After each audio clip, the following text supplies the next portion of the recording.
On a quiet night, while Tokyo drifted to sleep beneath the hum of the city, businessman Katsuhisa Ezaki believed he was safe in his home. But he had no idea that the darkness was about to unleash a real-life nightmare. What happened that night wasn't just a kidnapping. It was the beginning of one of the most baffling criminal cases in modern Japanese history.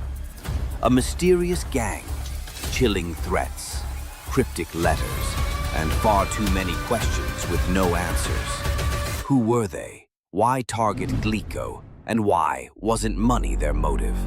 Welcome to a true story about the monster with 21 faces. On the evening of March 18th, 1984, in Japan, businessman Katsuhisa Ezaki, owner of the famous confectionery company Glico, was relaxing at home after a long workday. The atmosphere was calm, until suddenly the silence was shattered by the sound of glass breaking. Within seconds, two masked men stormed into his house, pointing guns at him. Before he could react, Ezaki was kidnapped, completely naked. The next day, a letter arrived at the Glico factory. The kidnappers demanded 1 billion yen and 100 kilograms of gold, equivalent to about 10 million US dollars. They said the ransom drop would take place at a public phone booth, the exact location to be disclosed later. But 2 days before the scheduled drop-off, and before a single yen was paid, Ezaki managed to escape. Before dawn, with no one guarding him, he freed himself from the ropes, broke through the door of the warehouse where he had been held, and ran for his life. Thankfully, the kidnappers had given him clothes after abducting him. He eventually found 2 railway workers who helped him contact the police. Even though the kidnapping failed, the criminals weren't done. They sent another letter to Ezaki and his company, this time threatening to poison Glico's products with cyanide if they didn't receive $480,000. To prove they meant business, they sneaked into the factory and set parts of it on fire. That was the moment everyone realized. They weren't bluffing. The threat shook Japan to its core. Over 130,000 police officers were deployed to catch the culprits. The entire nation was watching, but the criminal was always one step ahead. The Japanese police, known at the time for solving 97% of murder cases and 55% of thefts, were now completely lost. It was a national embarrassment. One of Japan's biggest newspapers, Yomiuri, published a front-page editorial that read, "We can't recall any other case in which criminals so openly mocked the police." And mocked they were. The first letter the gang sent to police began with, "To the stupid police."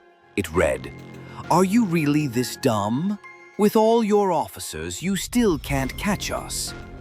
They even gave the police tips, clues pointing to possible inside involvement, the location of the warehouse, the color of the car they used, even the supermarket where they bought food after the kidnapping. The letter ended with, "If you still can't catch us, then you're nothing but thieves stealing the taxpayers' money. Maybe we should kidnap your police chief next." After that, the letters kept coming. Over 100 messages, each one filled with taunts and riddles. The criminals were master manipulators of the media, and the story became a national obsession.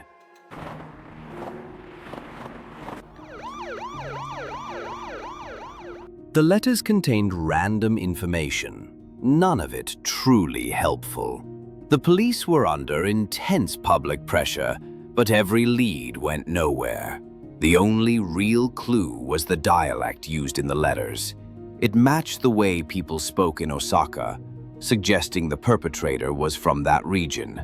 A small clue, but not one they could act on. 3 months into the case, the writer of the letters began signing off as the mystery man with 21 faces. And so began one of the strangest and most elusive crime sagas in Japan's history. In September 1984, A second confectionery company, Morinaga, received a similar threat. This time, the demand was for $410,000. The company ignored it.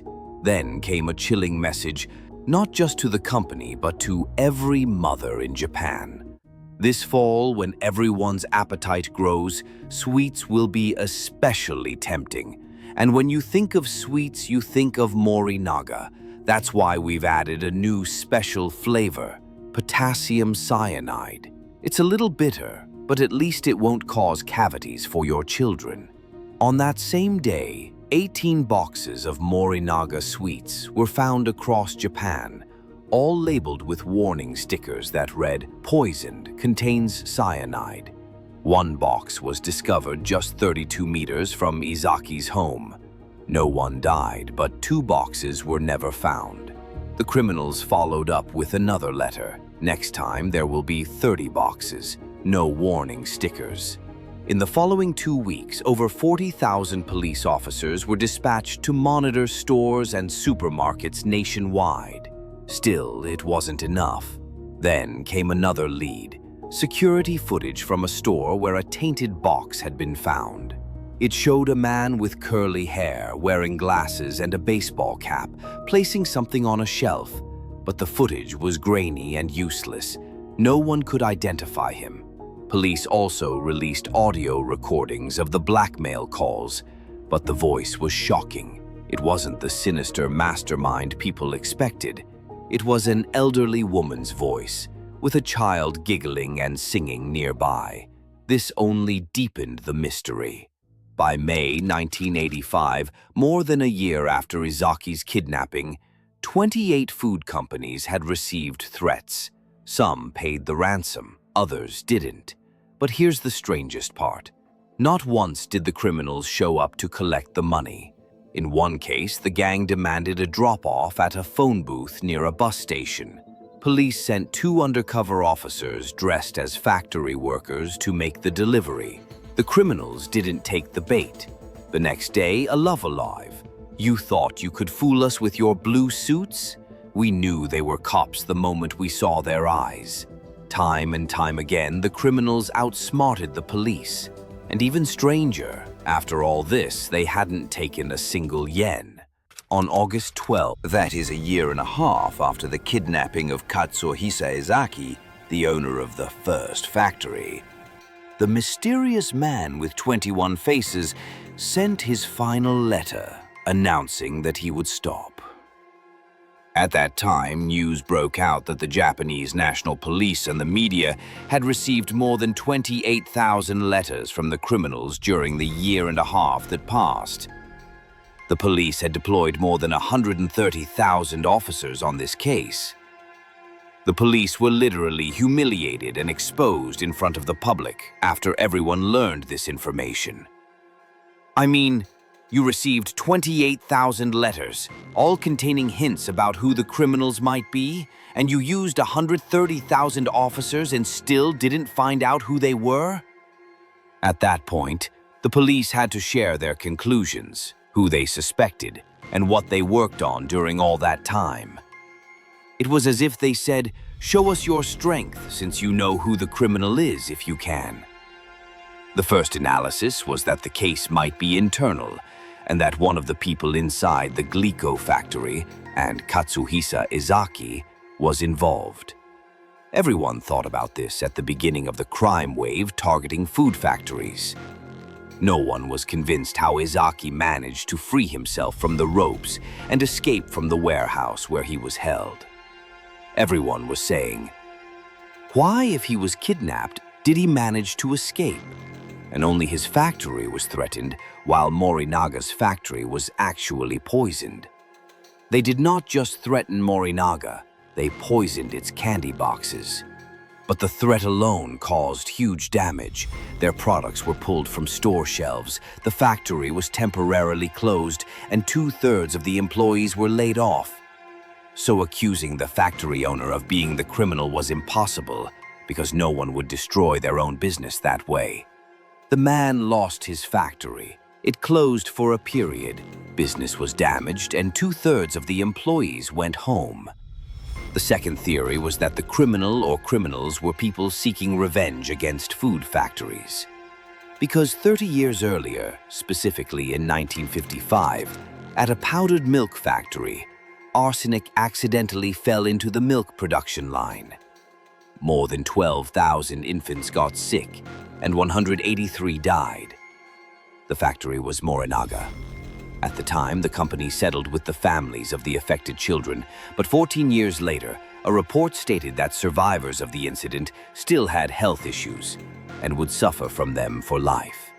When the wave of threats against factories began, the police thought, why not these kids who grew up and are now 30 years old doing this? They suffered from food poisoning as children and now want revenge. But when they thought about it, they said, if these people suffered poisoning from Morinaga, why do they attack all the factories? The third and last theory was that a man named Manabu Miyazaki was the criminal behind it all. In 1984, at the start of the wave of threats against factories, the criminal demanded 100 million Japanese yen at a specific location. The factory complied and went to deliver the money, but they were police informants. The police spotted someone at the delivery site, but he ran away. They chased him but couldn't catch him. They tried to sketch his face based on the police's description. The sketch was so accurate that the police brought his mother to identify him, and she said, "This is my son." Manabu Miyazaki was from Osaka, which was the same area the police initially said the letter writer's dialect belonged to. Moreover, Manabu was the son of a major Yakuza, Japanese mafia leader, and had many issues with the government and many prior cases, but they couldn't accuse or prove anything against him because they had no material evidence. What was important to the police was to show people how much effort they put into the case, to the extent that they went back 30 years and suspected those poisoned by the milk, and they drew a facial sketch so accurate that the mother recognized her son. They left the decision to everyone to decide who the criminal really was.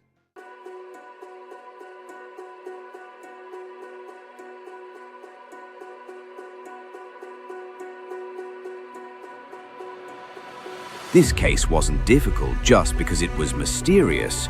It was difficult because it broke all the rules of traditional crime. The criminal wasn't after money. He was after something far deeper: control, challenge, and the power to instill fear while mocking the authorities. And the most ironic part?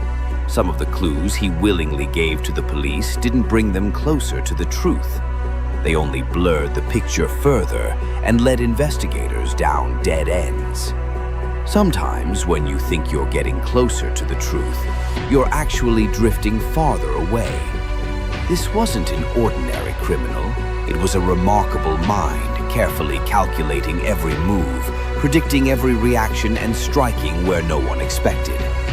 If there's one lesson to take from this case, it's this: intelligence in crime can be more dangerous than violence because intelligence leaves no trace, only riddles.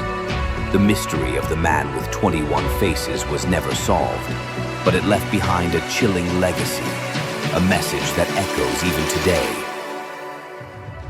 Not everything we see is truly understood, and not everything we understand can be caught. This channel explores true crime, theft, and real-life mystery stories. All the events in this video were gathered from credible news sources and real investigations. If you're interested in this kind of content, please consider subscribing, because a new thrilling case awaits you every 3 days.